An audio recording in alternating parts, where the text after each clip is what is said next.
This is a $10,000 cinema camera package. It's the Red Komodo X. It is my baby. But today we're talking about this because some people have started using it as a photo camera. I know it sounds insane that people use this cinema camera for stills. And I didn't believe it at first either, but I saw this Reddit thread. I went down this rabbit hole. I thought about it a bit. And honestly, I have to say it does make sense. Let me break it down for you.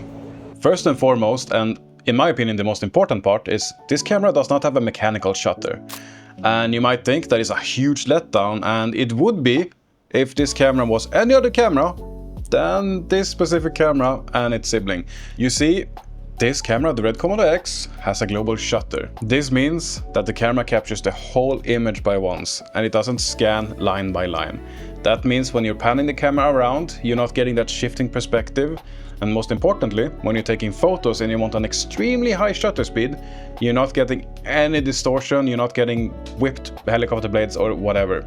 It's all gonna look exactly like it does with a normal photography camera with a mechanical shutter. Now, the second reason this camera is able to be used as a photo camera is that it shoots in 6K. 4K as a resolution is around 12 megapixels, which is maybe a little bit too little for a photography camera. But this with its 6K sensor is around 20 megapixels, which is maybe on the low side, but it's getting to the point where unless you're cropping in, it's acceptable. If you're just taking portraits, if it's going in a photo book and it's not being printed on a building, 20 megapixels is good enough. Now let me tell you the two best things which I saved for last. The first thing is it can shoot in 80 FPS over the full sensor. So it can do 6K, it can do 20 megapixel photos at 80 frames per second. That is quite insane. And the second thing is the Red Code RAW. Now, Red Code RAW is something that Red has a patent on, and I guess Nikon as well, because they bought Red, which runs out in 2027. The short version of that is that you take the raw data that is coming from the sensor, and the Red has a specific algorithm to compress this data from 3 to 1. So let's say the raw file is 1 gigabyte, it compresses it down to 0.3 gigabyte. Down to 12 to 1, and I think even up to 24 to 1. So you get Red RAW files, which are 16-bit in color depth, and you can compress them up to 24 times.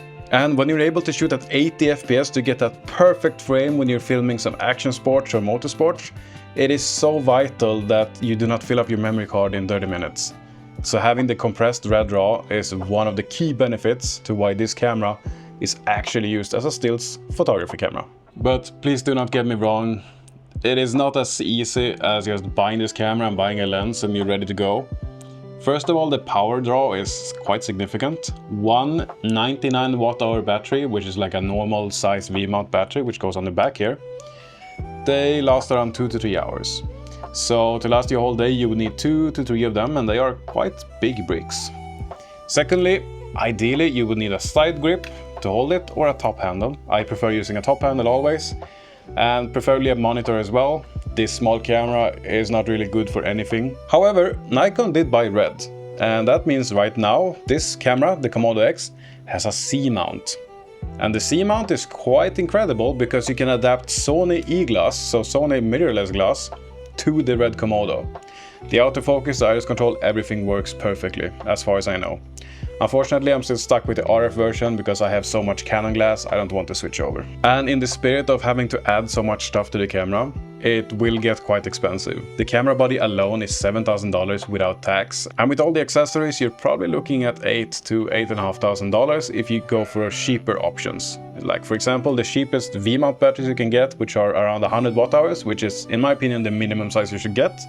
They're around 150 bucks. Then you need a handle, a top handle, which is 50 to maybe 100 bucks. A monitor, which range from $200 to $800, depending on which monitor you pick up. So the price does add up. There's two more things which makes this not the best camera in the world. As I touched on before, it's around 20 megapixels, which for me and for most people is good enough. But considering many cameras today have between 40 up to 100 megapixels, you might feel like the 20 megapixels are too low, and I would totally understand that. And my final thing, the autofocus. Now, don't get me wrong, the autofocus has improved a lot since the original Komodo came out, and now, thanks to Nikon and their experts at autofocus, the new firmware versions has improved the autofocus quite a lot. But for video, I prefer not trusting it, and I prefer having the focus locked off, or I pull focus myself, or I have a focus puller. However, for stills, when you just use touch autofocus, it works perfectly good and it locks the focus every single time. However, for continuous autofocus, if I'm shooting 80 FPS, there's gonna be a couple of missed frames where the focus wasn't quite on the eye. Technical breakdown aside, I do have to say, I've been saying for many years, since the original Komodo came out, that this camera really can be used as a stills camera and you can get great results. I have been shot down every single time, but it wasn't until a couple of days ago I found a comment about a Japanese photographer, Misa Nanashima. And in that comment there was a link to her interview. It was a 40-minute interview where she talked about why she used the Red Komodo X. It was 2 AM, but I stayed up and I watched that whole interview, and I was honestly perplexed, and I just had to test it out myself. Yesterday I took the Komodo out for a walk and tried it out. I had my dear friend with me that was so willing and nice, and she modeled a bit for me. I made sure to put the Red Komodo RAW in the highest quality, and I also increased the shutter speed to 1/400 up to 1/800 so I could freeze every frame. This video was shot at 80 FPS, so as you can see, it's nice and slow motion, looks perfect. But the best part is that I can stop at every frame. So I have so many frames to pick in between on what I like. Again, this is 80 FPS, it's so many frames per second. Okay, I think that looks good. This scene was heavily backlit, and while I do appreciate this look in a video, might be too harsh for a photo, but let's run with this. Again, I want to turn this scene into a photo. So what I'm gonna do is I'm gonna put a mark here, M. So this means at this mark I have one frame that I would like to use, and usually I go through all of the clips before I continue, but let's just use this one first. Okay, so let's grade this image. I use 3 nodes, and that is usually enough for me. At my last node I always have my color space transform. I prefer not using LUTs because they are a bit too limiting in my opinion. So, because this was shot on a red camera, we're going to be using the red wide gamut RGB and the red log 3D10, and then we are outputting Rec 709 and gamma 2.4. Easy. Okay, so this is our finished image as it was shot in the camera. Then I go to my first node and I adjust the basic primaries. So we're gonna pull it down a bit, and I would like my scopes. I'm gonna pull it down a bit. I'm gonna pull the mid-tone down. Highlights are good where they are. Let's check the skin levels. No. And then the skin levels, I usually prefer going to my second node. I'm just gonna pull the global one actually. Okay, that's looking good already. So, as we can see on the hair here, there is no compression artifacts. It's all looking very beautifully. And this is the power of the Red Komodo RAW.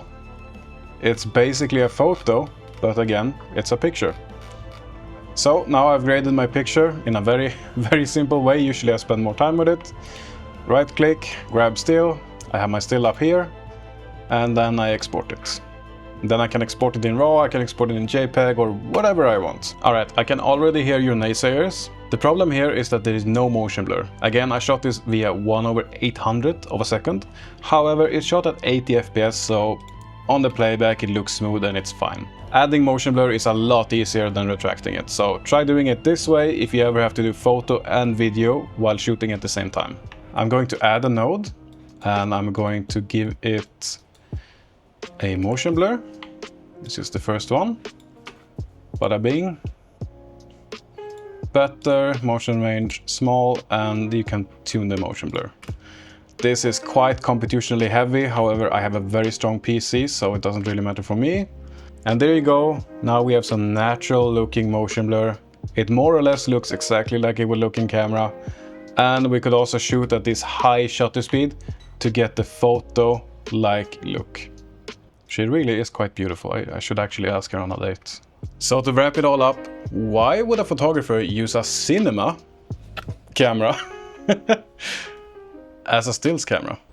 Despite the bulky box form factor, the cost, and the weaker autofocus, some people obviously think it is worth it. You get the 16-bit Red Komodo RAW, you get the global shutter, and most importantly, you get the 80 FPS, which for some photographers, especially sports, is quite vital. It is not for everyone, for sure. If you need flash, if you need portability, if you need a lower price, this is not the way to go for you. But for hybrid shooters and people that alternate between photos and videos, I can honestly say you can pick up one of these and you can honestly do both with just one camera. So what do you think? Do you think I'm crazy for endorsing this, or do you maybe agree a little bit? Please drop a comment and leave a like if you liked the video. Subscribe if you want to see more from me, and I'll see you in the next one.